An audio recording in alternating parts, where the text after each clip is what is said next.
Mrs. McNosh and the Great Big Squash by Sarah Weeks. Pictures by Nadine Bernard Westcott.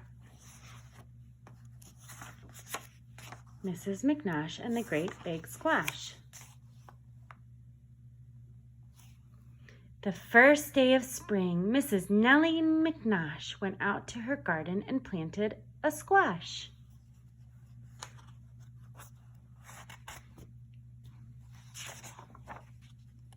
She pushed the seed in with the tip of her toe, and the minute she did it, it started to grow.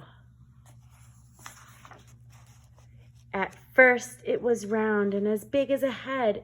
In fact, it looked just like the paper boy, Fred. Then it turned yellow and bumpy and fat. It rolled from the garden and flattened the cat.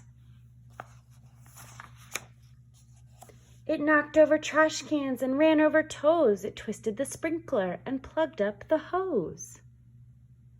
It crashed through the clothesline and smashed through the fence, scaring the pants off two elderly gents.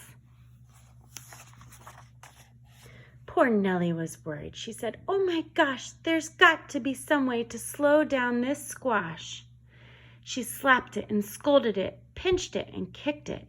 And then she took hold of its stem and she picked it.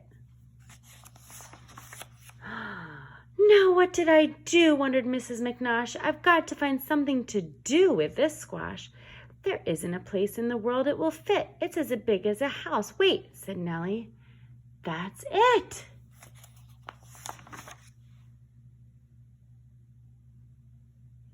And so, by the light of a big yellow moon, she scooped and she scraped with a long-handled spoon.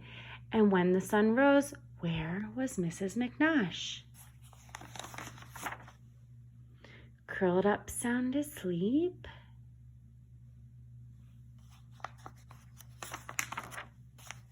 In her big yellow squash.